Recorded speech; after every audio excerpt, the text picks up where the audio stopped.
Good afternoon. Good afternoon. First, I want to address the President's unhinged remarks a few minutes ago, begging me to call him. No, I will not call the President, asking him to send troops to Chicago. I've made that clear already. I know this has been an unsettling and difficult 10 days for the people of Chicago and Illinois. I'm going to do my best to share what we know as of today and speak frankly to the people of Illinois. Rumors have been swirling about what the White House has planned, and sifting fact from fiction has been increasingly difficult because Donald Trump's administration is not working in coordination with the city of Chicago, Cook County, or the state of Illinois. I want to take a moment at the top of my remarks to note how truly extraordinary it is for the federal government to refuse to coordinate with local law enforcement and government. Our state police regularly works with the FBI, the ATF, the DEA to go after gangs and gun runners and drug cartels. Under previous White House administrations, we regularly received notice and worked together on crime-fighting operations. This city has hosted major political conventions, flashpoint events like the NATO conference, and huge sports and entertainment gatherings over the years and across many presidential administrations. All those events required significant coordination between all levels of government. Some, like the Democratic National Convention last year, even required a limited deployment of the Illinois National Guard for broad security purposes, including especially preventing terrorism.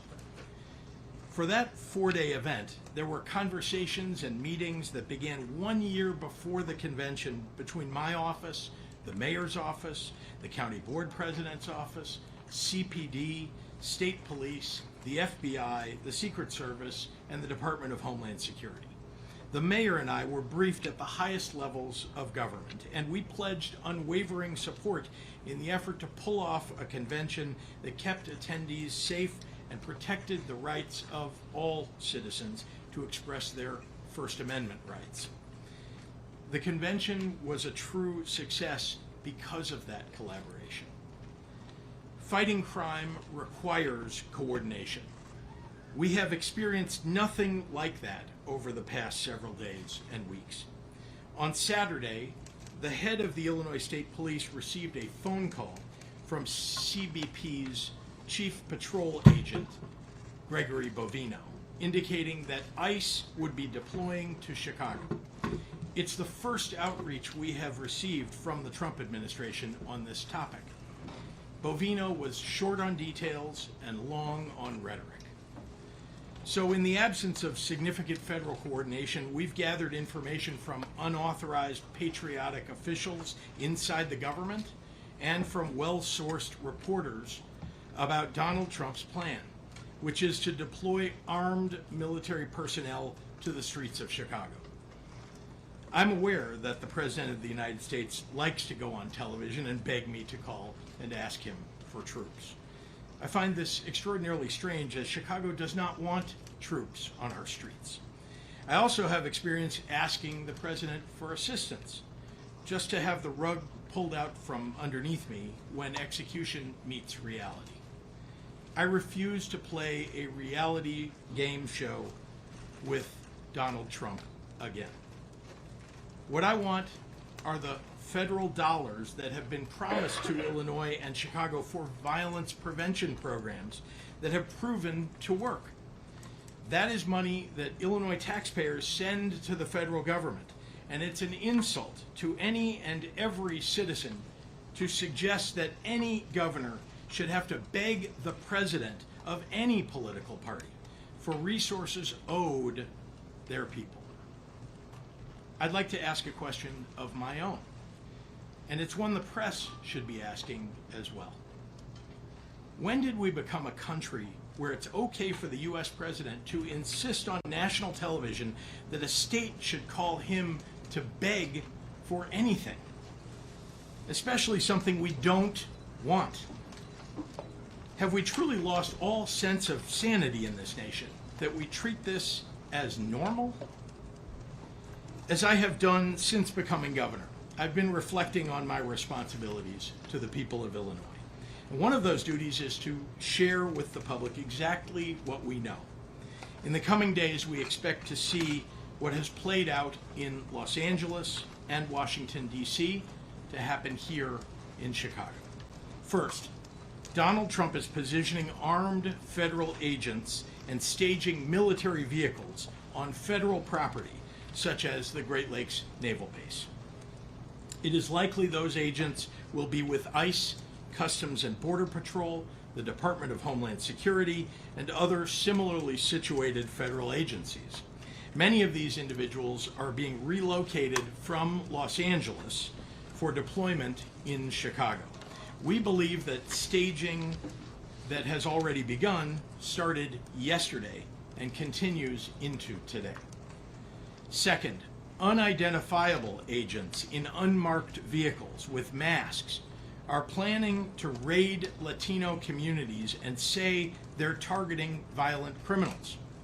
As we saw in Los Angeles, a very, very small percentage of the individuals they will target will be violent criminals. Instead, you're likely to see videos of them hauling away mothers and fathers, traveling to work or picking up their kids from school. Sometimes they will detain, handcuff, and haul away children. They are law-abiding individuals who pay taxes and contribute to the communities who feel safe going to work and attending mandatory immigration check-ins. In other words, they're following the law. We have reason to believe that Stephen Miller chose the month of September to come to Chicago because of celebrations around Mexican Independence Day that happen here every year. It breaks my heart to report that we have been told ICE will try and disrupt community picnics and peaceful parades. Let's be clear, the terror and cruelty is the point, not the safety of anyone living here. Third, as lawful citizens exercise their First Amendment rights, Trump and his team will be looking for any excuse to put active duty military on our streets, supposedly to protect ICE. We have reason to believe that the Trump administration has already begun staging the Texas National Guard for deployment in Illinois. I want to be very clear on this point, and I want to speak directly to the press right now. We know before anything has happened here that the Trump plan is to use any excuse to deploy armed military personnel to Chicago. If someone flings a sandwich at an ICE agent, Trump will try and go on TV and declare an emergency in Chicago. I'm imploring everyone, if and when that happens, do not take the bait. Lastly, after about 30 days or so, we believe that they will pick up all of those resources that they send here to Chicago and send them to the next city in a blue state, ignoring cities in red states with higher violent crime rates than we have. None of this is about fighting crime or making Chicago safer. None of it. For Trump, it's about testing his power and producing a political drama to cover up for his corruption. If you need any proof of this, that it's all a big show, well, look at who they're putting in charge. Gregory Bovino, a guy who desperately wants to be a reality TV star. He led the cruel adventures of ICE in Los Angeles, and he's been sent here to do the very same thing. Go look at his social media. He terrorizes innocent people and then posts on TikTok edits of himself. Apparently, this is a Trump administration norm, because the last time we saw staged major ICE raids in Chicago, they sent Dr. Phil here to embed with the agents so he could get views and likes for his social media. When Bovino pulled these stunts in LA, people got hurt. 2 innocent people died trying to flee his masked agents. ICE opened fire on a vehicle without dangerous provocation. They detained a disabled 15-year-old, drew their guns on him. They have ripped mothers away from their babies and handcuffed 10-year-olds. In Washington, they pulled over firefighters headed to fight an actual wildfire and detained 2 of the firefighters on duty in that effort. And they want to bring all of that to Chicago. During one of Bovino's raids, U.S. Customs and Border Patrol's own data indicated that their officers had no prior knowledge of criminal or immigration history for 77 of the 78 people arrested. Again, this is not about crime. More and more reports around these raids include people who were stopped or detained because of how they look, and not because of any threat to the public. If any of this was about dealing with the complexities of a broken immigration system, then Trump would have had the Congress Trump Republicans control write and pass a comprehensive immigration bill. Not only has that not happened, there is no talk of any such effort on the horizon.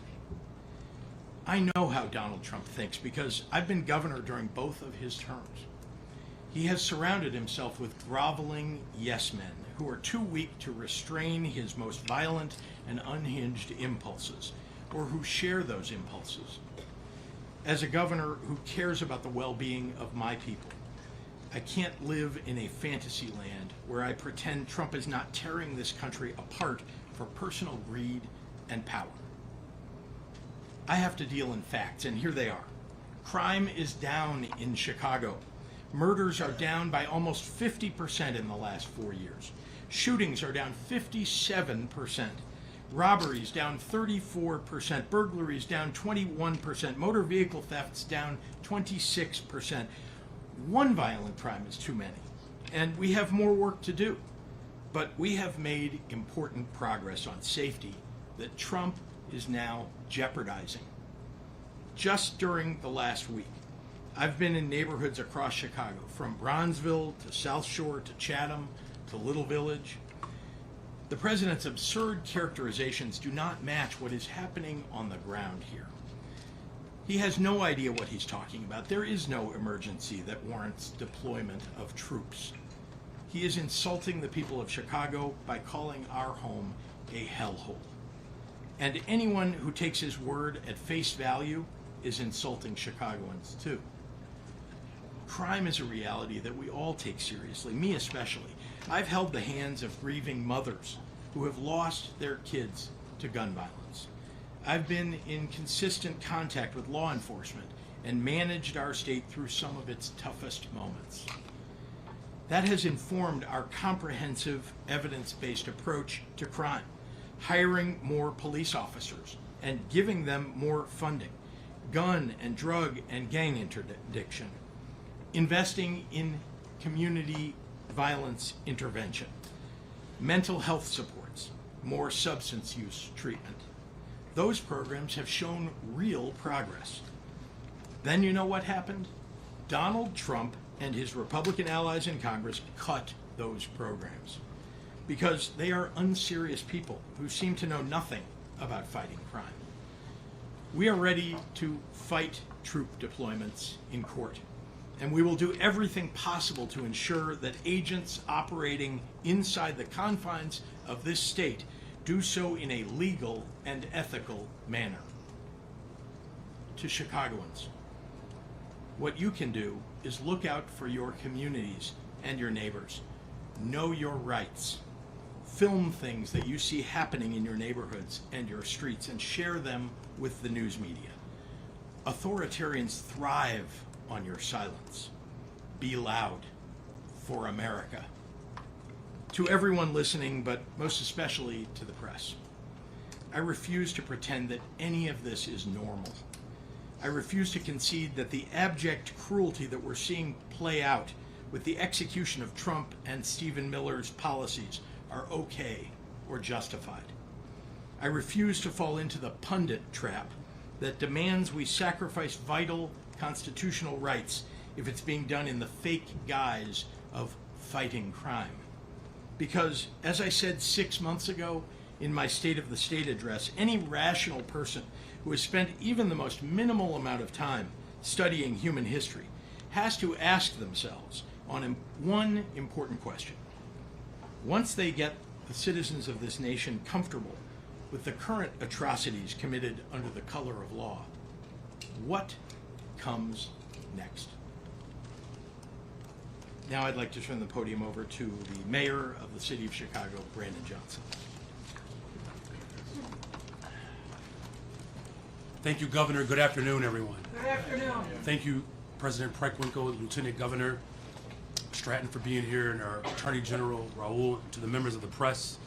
Today we stand here united as the state of Illinois, Cook County, and the city of Chicago to send a very clear message. We do not want or need military occupation in our city. We do not want or need militarized immigration enforcement in our city. We have been clear on that, and we will continue to take every single measure that we can to protect our people from these threats. However, I also want to be clear about this. There are measures that the federal government can take right now to help continue to drive down violence and crime in our city. We need the federal government to stop the endless flow of guns into our state and into our city. Chicago police officers have taken more than 24,000 guns, illegal guns, off the streets of Chicago since I've taken office. Over 24,000 illegal guns taken off the streets of Chicago since I've been in office. They have worked hard every single day to make our city safer, and they've made historic progress. However, we will never be able to end gun violence in Chicago as long as the president continues to allow tens of thousands of guns to be trafficked into our state and our city. The vast majority of guns do not come from Chicago. They are not made in Cook County. They are not bought in the state of Illinois. These guns come from red states. They are coming from Indiana. They are coming from Mississippi. They are coming from Louisiana. That is the harsh reality, whether Republicans like it or not. Occupying our city will do nothing to solve this problem.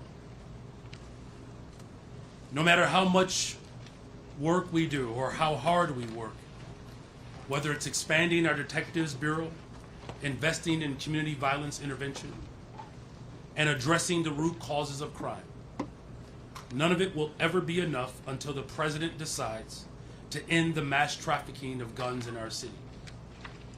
For every gun that the Chicago Police Department fights to get off the streets, 2 or 3 more new guns come into our city. Chicago will continue to have a violence problem as long as red states continue to have a gun problem.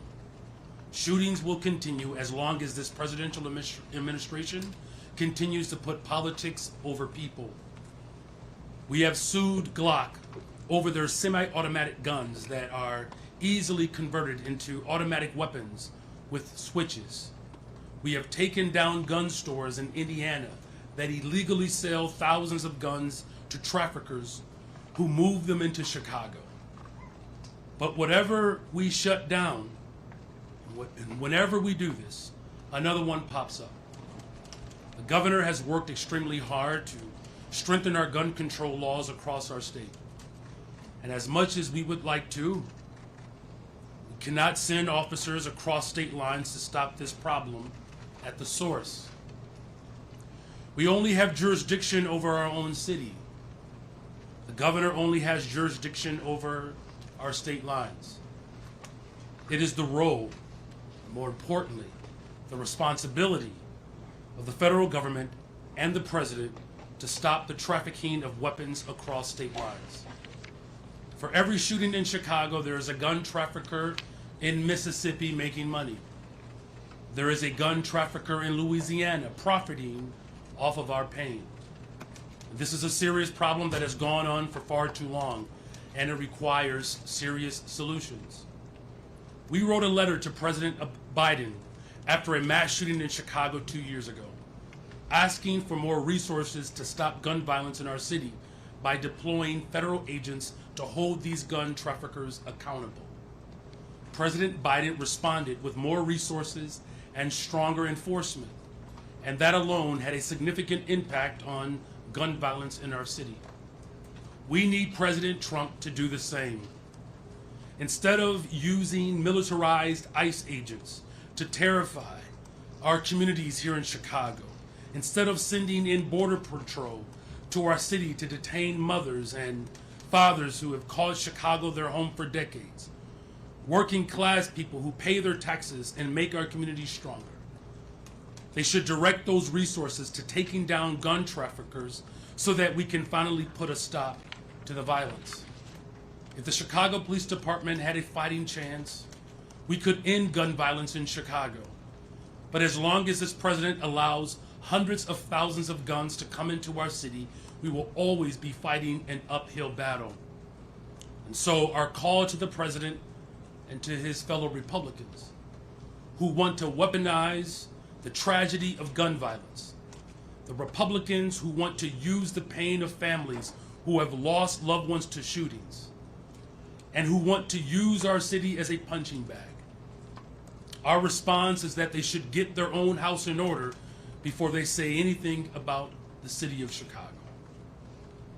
We have done tremendous work with the Bureau of Alcohol, Tobacco, Firearms, and Explosives, ATF in Chicago.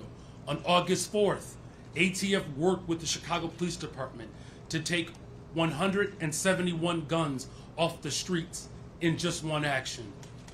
They took 64 machine gun switches. These are devices that turn guns into automatic weapons, and they are almost always found on the scene of mass shootings in our city.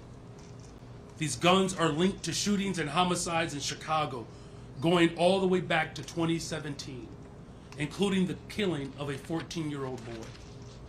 So my question is, why did Trump cut $468 million from ATF's budget in his nasty signature bill? Why did he cut funding for the agency responsible for getting guns off our streets by almost 30%? Why did he cut 1,465 positions from an agency that is so critical to reducing gun violence? They cut funding from the agency that is actually stopping gun traffickers so they could increase funding for ICE and Border Patrol. I'm going to repeat that again so that it sinks in. Trump gutted the agency that actually catches gun traffickers just so that he could hand money to ICE and Border Patrol. This president doesn't care about gun violence. He just wants his own secret police force that will do publicity stunts whenever his poll numbers are sinking, whenever his jobs report shows a stagnating economy, whenever he needs another distraction from his failures. That's what this is about. The Trump administration continues to try to use the real pain and loss of gun violence victims as a pretext for expanding his own power.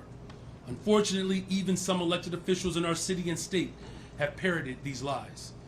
But here's the truth. Donald Trump is the last person in America who cares about families on the south and west side of Chicago, those who are dealing with violence on a regular basis. He's the last person. The thought doesn't even cross his mind. If he did, he wouldn't have cut $800 million from violence prevention organizations. These are funds that would have gone towards organizations on the south and west side who are on the front lines driving down gun violence. He wouldn't have cut $468 million from ATF. He wouldn't be sending ICE and Border Patrols to Chicago. He would be sending ATF agents to Mississippi. He would be sending these agents to Indiana. He's worried about the wrong border. We don't have an immigration crisis in Chicago. We have a gun crisis, and the president could care less about the real solutions. In closing, violence in Chicago is not because we have too many immigrants. It's because we have too many guns. So our message to Trump continues to be the same. Stop posting truth socials. Stop making statements. Stop threatening to send troops or ICE. Stop defunding our communities. Just do your job and end the trafficking of guns into our city. And thank you. With that, we'll turn the podium over to the Cook County Board President, Tony Pritzker.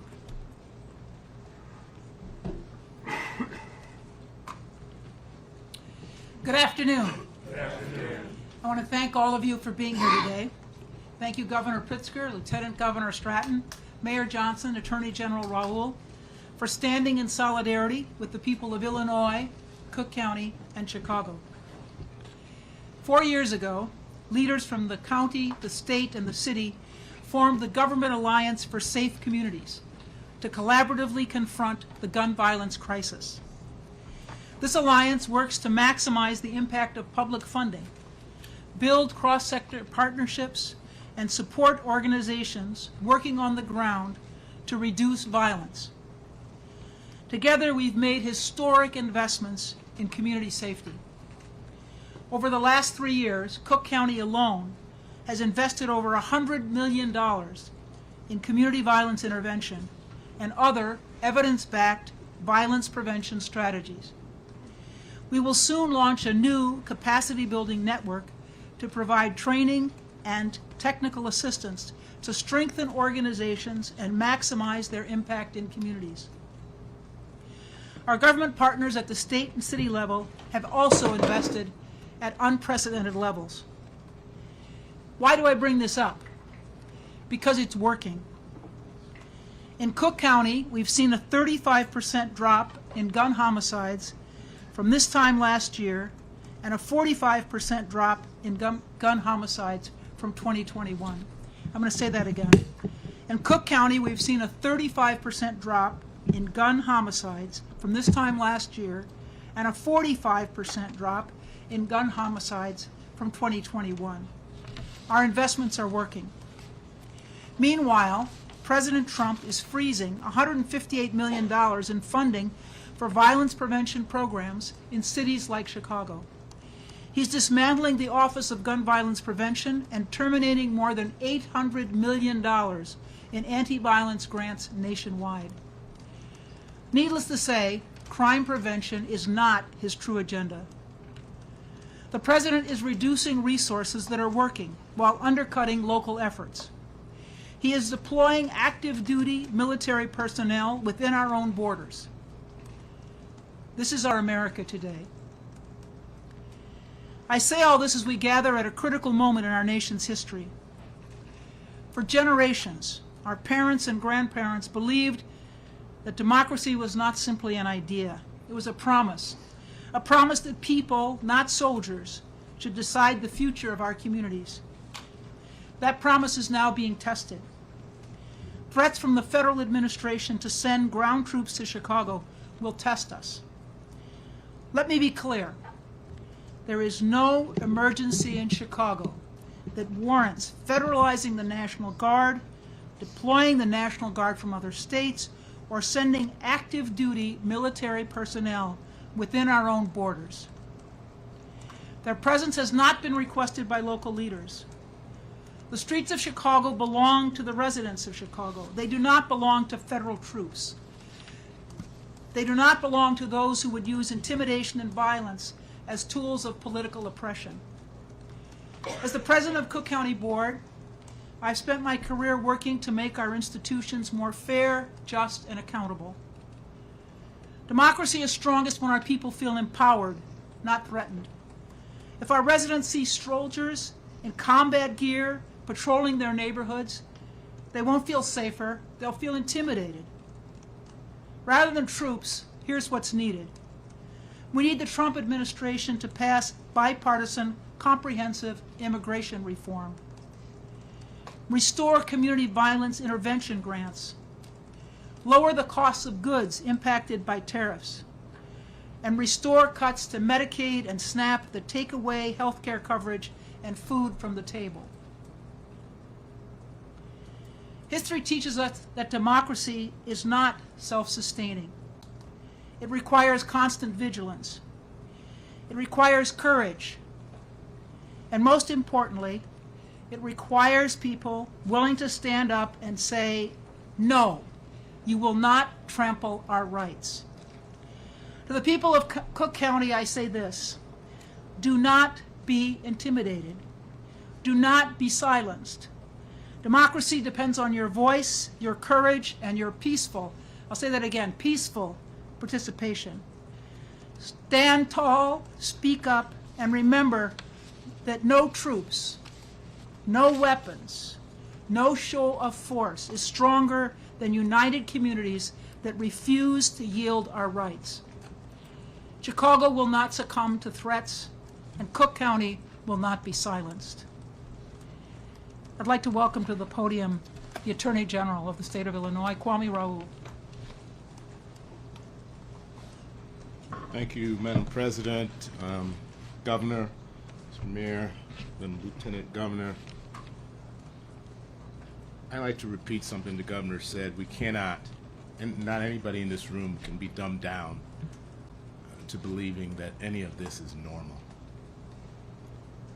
President Trump has been utilizing the notion that he and he alone can deal with crime in American cities. And his preferred tool in doing so is the American military. The problem with this approach is that it's both bad strategy and illegal. I won't deny any day that we do have a serious crime problem in Chicago, as do American cities throughout the nation, in red states and in blue states. Recent mass shootings and reports of other crime are horrific.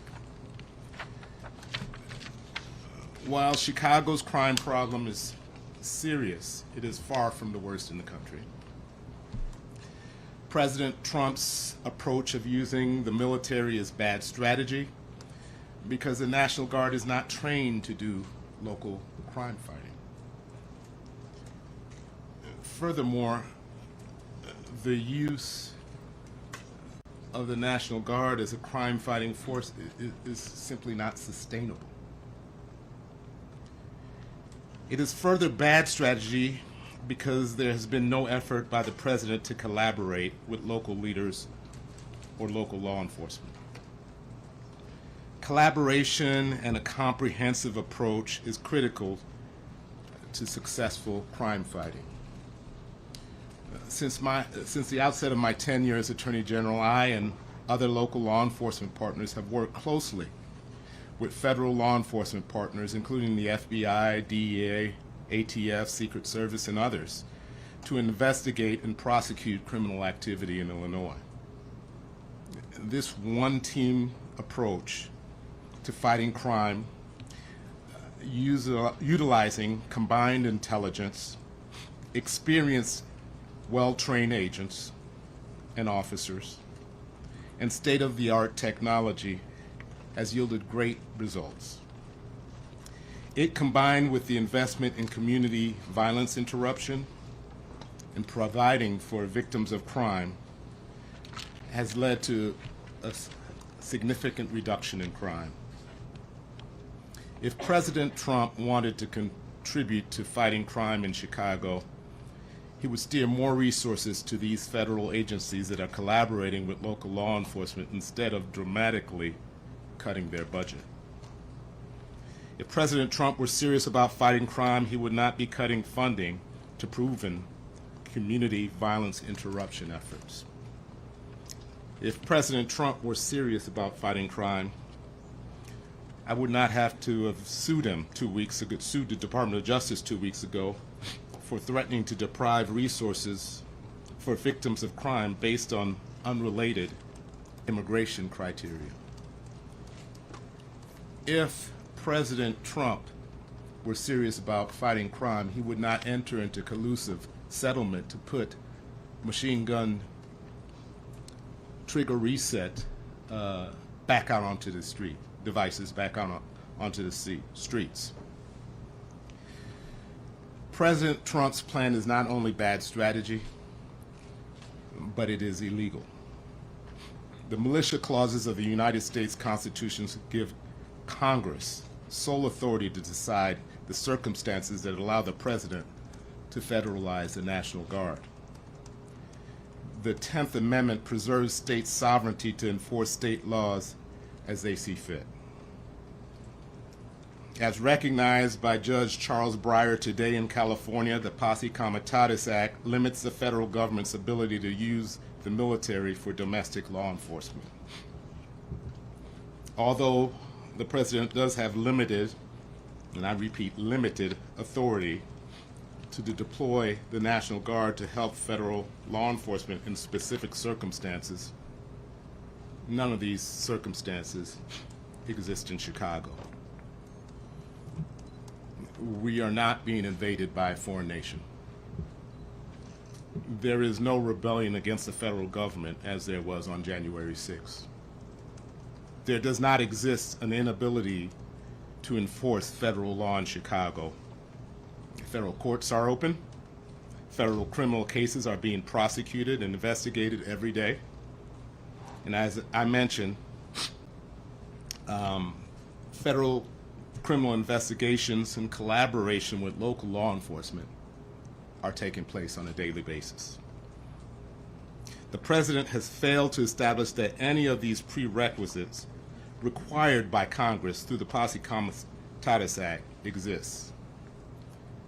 Let's be clear. The president's plan is not about fighting crime. It's purely performative. He wants to demonstrate a show of military force towards American citizens as we would only see in authoritarian countries like China, North Korea, or Russia. He is hoping to sow chaos by inciting out-of-control protests. Chicago, we have demonstrated that we can protest peacefully. It is imperative that we do not take the bait. Exercise your First Amendment rights, but do so peacefully without violence or destruction of property. I invite folks to visit my website, IllinoisAttorneyGeneral.gov, and review free guidance before you participate in protests. This administration frequently disregards our Constitution and federal law. In fact, the president has even questioned whether he has to comply with our Constitution. But we are here to say that no president can flout the Constitution, not here in Illinois. In Illinois, we care about the rule of law, and we intend to preserve it. As Governor Pritzker already said, there is no emergency in Chicago. I've been in touch with the governor's office and the City of Chicago Corporation Council, and we will not hesitate to take action to protect our residents if this administration breaks the law or violates our Constitution. And with that, I'd like to pass the mic to our Lieutenant Governor. Hello, everyone. I'm Juliana Stratton, and I'm so proud to serve as Illinois' Lieutenant Governor at this moment in history. Thank you to Governor Pritzker, Mayor Johnson, President Preckwinkle, and Attorney General Raoul, and everyone standing here together preparing to defend our people. I've dedicated my entire career to creating safer communities across our state. As Lieutenant Governor, I lead councils and initiatives focused on addressing the root causes of violence and delivering peace. I've had countless conversations with people who have been impacted by crime, and I can say, without a shadow of a doubt, that no one, absolutely no one, has ever asked to militarize our city. This performance by Donald Trump and the puppets in his administration has nothing to do with eliminating crime. This con is about power, control, and fear. Trump is weaponizing federal agents against vulnerable communities in an effort to scare us all. When we see our neighbors snatched from the sidewalk and peaceful residents thrown into unmarked vans, it will hit a nerve, and it should. But he is banking on the heartbreak any decent person would feel watching this abuse, so that he can manipulate tensions and further his power grab by sending actual soldiers into Chicago. The Pritzker-Stratton administration has been working closely with community and advocacy organizations to prepare resources ahead of this invasion. And while we can't take the fear of this moment away, we can help equip you to face whatever comes next. If you or someone you love aren't sure what resources exist for immigrants in our state, I want you to go to IllinoisImmigrationInfo.org. Let me repeat that, IllinoisImmigrationInfo.org. On the front page, there's a red button that says Learn Your Rights. That takes you to a complete Know Your Rights toolkit where you can access specific guidance for different scenarios. Also on that front page is a red button that says Get Legal Help.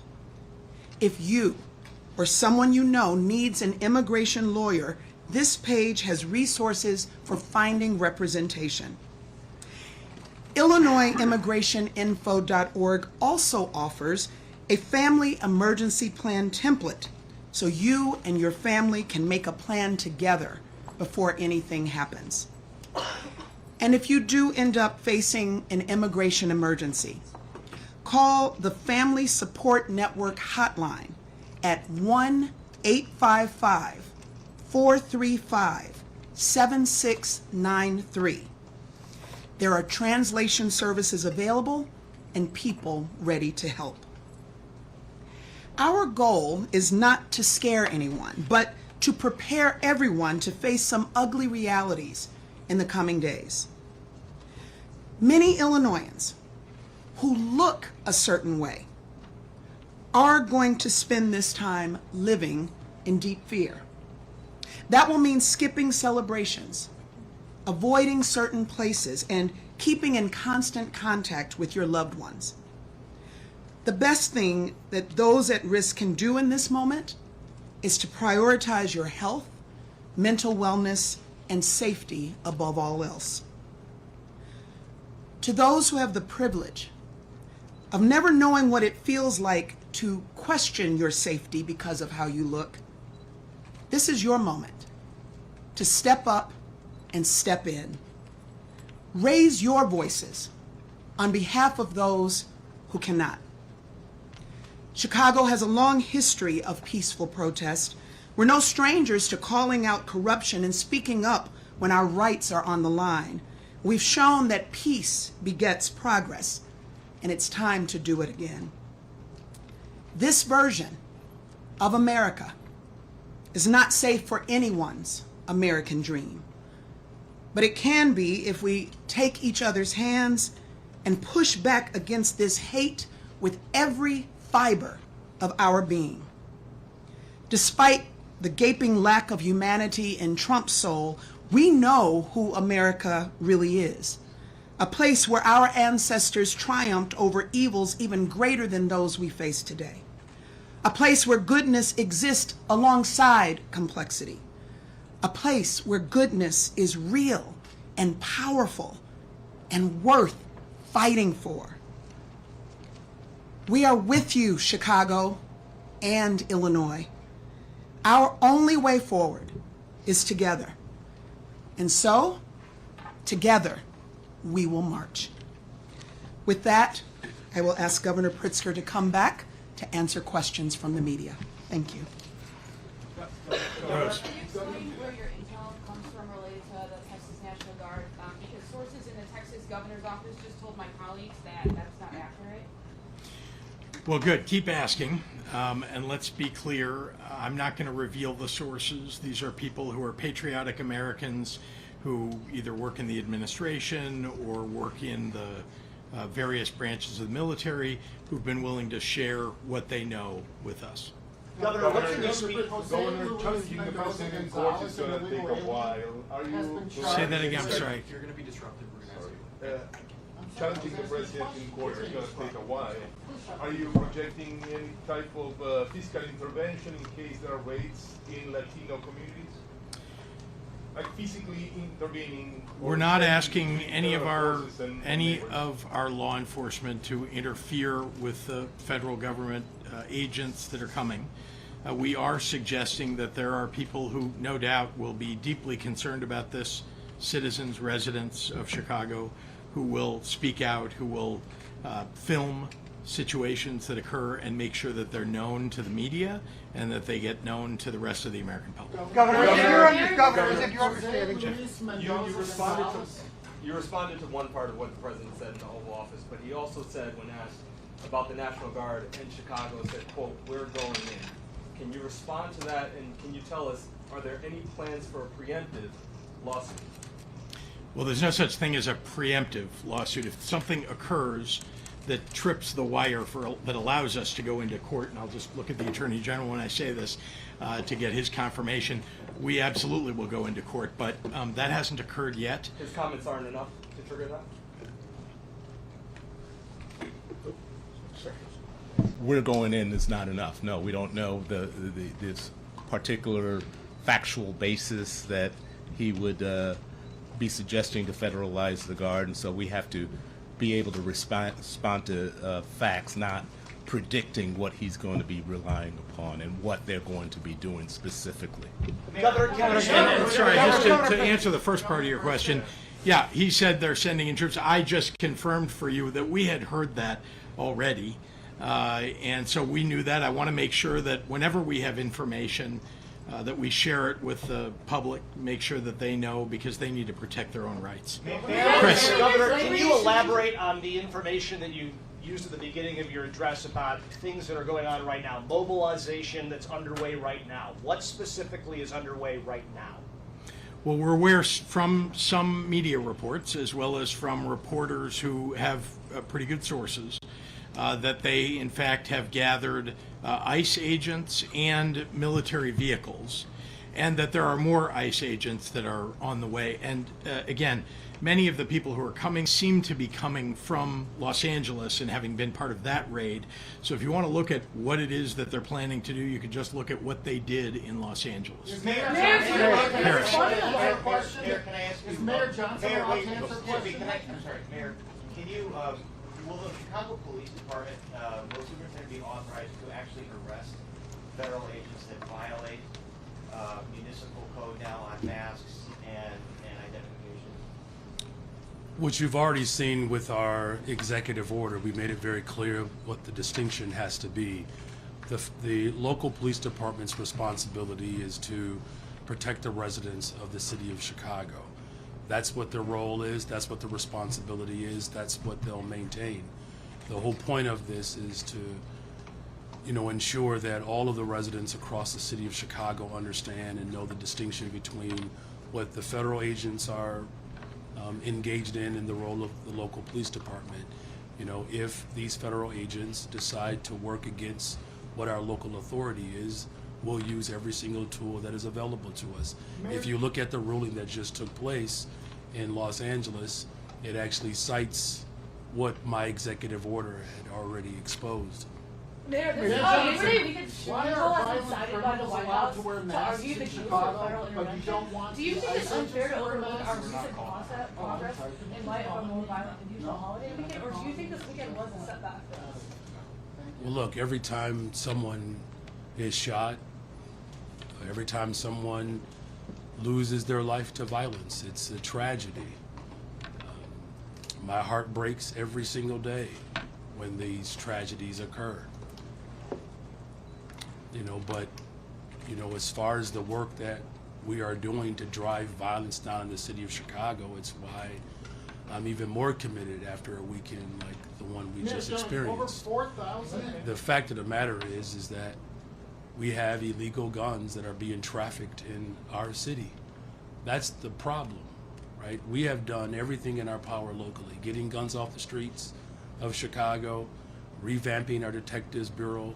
We have a clearance rate of 76%, so we're solving violent crime in Chicago. And look, these are my neighbors.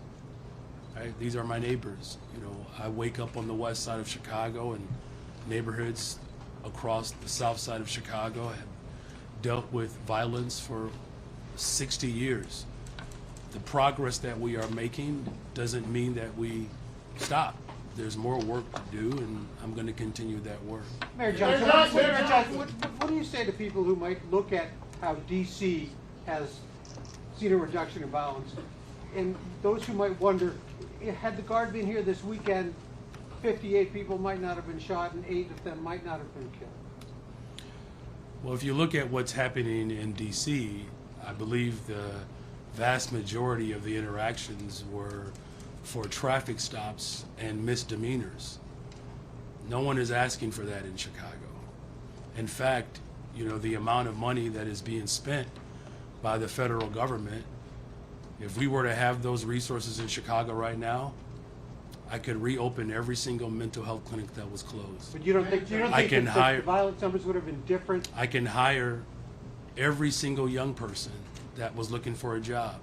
We could double the amount of individuals who are serving as CVI workers. Here's the harsh reality. What the president is proposing does not set us up for long-term sustainability. He's not serious. Because here's another question I would ask. If he was serious, why would he cut 30% from the ATF budget that we have been working with over the course of my administration to get illegal guns off the streets? Mayor Johnson, over 4,000 people have been shot Yes, since you yes, become ma'am. mayor? Hi. Is this for the governor? Yes. Okay, all right. Sorry. You mentioned that you have been concerned that that Chicago was targeted because of Mexican, the Mexican Independence Day festivities. Can you speak to any precautions that you're advising for those organizations that are planning those events, or the kind of conversations that you're having about those? We're learning more about it. It's been mentioned as some of the aim of Stephen Miller. I have not heard that yet from ICE, but we know that what Stephen Miller wants to have happen with ICE is usually what happens. So we're deeply concerned about it. No doubt the mayor, our state police, our CPD, all are going to be on guard, thinking about how do we preserve the lives of and the livelihoods of and protect the people of the city of Chicago in a circumstance where they're simply celebrating their heritage. They shouldn't be interrupted in this way. This is an aim of this government. They don't actually care if you're here and undocumented.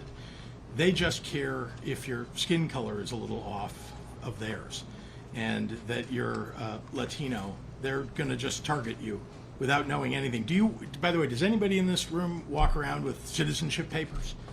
I mean, really, none of us have citizenship papers on us. So the question is, they're going after these people, rounding people up, throwing them into vans without telling their families, without reading them their rights, taking them off the streets in masks, in unmarked cars. I mean, this is what's happening in the streets of the nation. And what we need to do is step back and ask, is this president following the law in what he's doing? Is ICE following the law? And all of us need to speak up and speak out about the assault on just regular residents who are following the law, who are going to work, paying their taxes, who've been around in our city for 10, 20, 30 years. We ought to be protecting those people. And if they want to celebrate Mexican Independence Day, they ought to be able to do that without being terrorized by ICE. Last question. Yeah, This will be the last Olivia. question. Some weeks ago you called for mass disruption, fighting everywhere all at once. Today you said, don't take the bait. They're going to want to send in more troops. What exactly are you suggesting that Chicagoans do it or don't do? And just to follow up on the last question, are you suggesting that people change their plans on Independence Day and that sort of thing? I'm not suggesting anything about that. Certainly the Chicago Police Department, the City of Chicago, that's hosting the Mexican Independence Day events, will work with state police and others to determine how that ought to be handled. Sorry, your first question is just the focus from what I said a few weeks ago, or actually a couple of months ago. Yeah, guess what? People ought to be speaking out about what this administration is doing. I'm doing it from this podium, but people can go protest. People are holding up signs on street corners with their friends to protest. There are thousands of people, indeed millions of people, that showed up for for No King's Day. And I'm encouraging people to peacefully, have said that all along, megaphones, microphones, go to the ballot box. Those are all the things that I said. Let's be clear. And to the extent that people want to protest, they have that First Amendment right to do so. All I'm saying, as I said back then, is that you ought to do it peacefully and that you ought to make your voices heard. Governor Thank you. Pritzker, a Thank very you. important question regarding the illegal alien Jose Luis Mendoza Gonzalez that was released under no cash bail law.